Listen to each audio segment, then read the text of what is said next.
contexto histórico que constituye la estructura de los hechos de la huelga general de 1906 y de la posterior matanza de la Plaza Colón, la podemos distinguir en dos planos, en el ámbito mundial y en el ámbito nacional.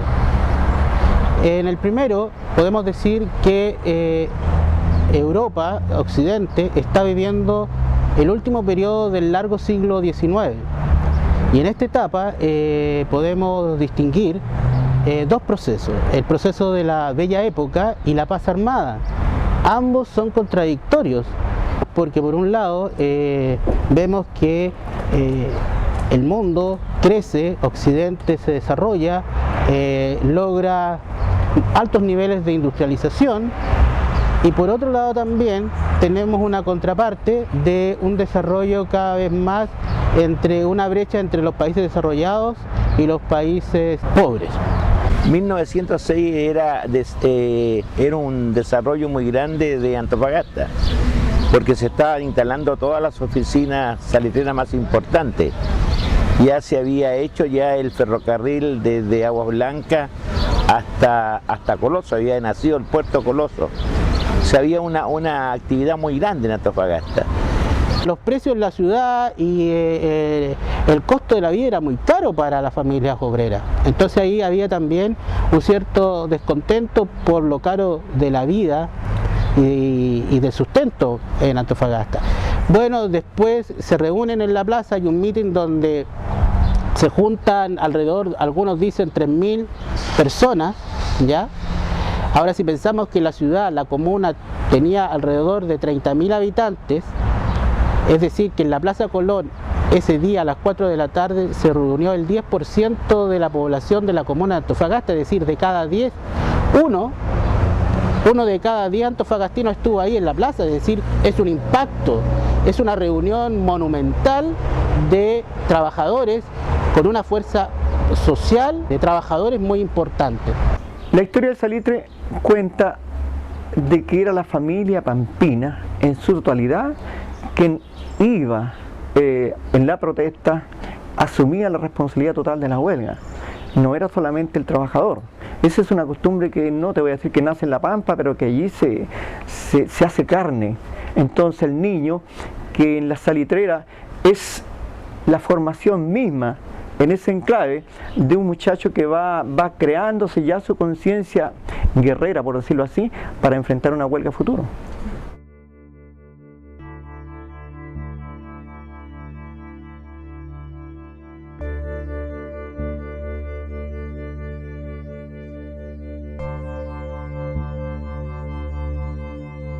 En este momento la huelga no es legal. La huelga fue legal solamente en el año 1924, se hacen huelgas legales. Pero antes la huelga se estimaba como un acto de sublevación contra el Estado. Es un acto de rebelión contra las normas establecidas. Entonces el Estado como que se quiere proteger también él, y entonces manda a las Fuerzas Armadas para que disuelvan la huelga, etcétera, etcétera. Pero eso ocurrió siempre, eso ocurrió en la huelga de todas las oficinas y de todas las huelgas que hubo en el principio, porque nadie daba a la huelga como un asunto normal, como un asunto legal que los trabajadores podían pedir. Había en la plaza un tabladillo, como el que hoy existe como un kiosco de retreta, donde los dirigentes obreros se dirigieron a los trabajadores y a sus familias que estaban reunidas esa tarde, hablaron, manifestaron la solidaridad con el movimiento, pero al caer la tarde, tipo 6 de la tarde, llega una guardia blanca, que era una guardia paramilitar, que había sido autorizada a portar armas por el intendente de la época.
Cuando empiezan las primeras balaceras, las primeras balas, don Adolfo Miranda, que era el comandante del regimiento Esmeralda, dispara hacia el mitin, pensando que la gente del mitin está disparando contra el Club de la Unión.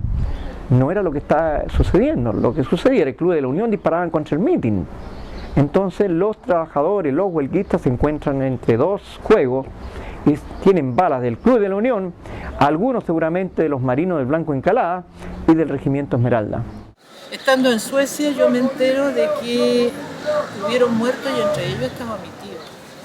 Y quise saber más, conversé más con mi padre, él me contó mucho más, me contó mucha historia de cómo fue, de cómo le dispararon, que no había motivo para haber disparado, no había motivo para haber matado. Porque el abuelo, luego que le disparan a mi tío, él lo toma en brazo y corre con él, malherido, y llega con el muerto a la casa, con un disparo en la cabeza.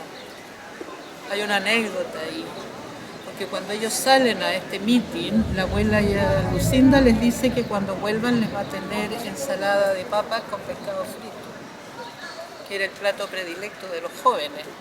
Y junto con la tía Petronila preparan todo. Cuando él llega con este hombre muerto, lo llevan al hospital, lo sacan, lo llevan a un lugar, lo velaron en alguna parte que era de los ferroviarios, me da la impresión.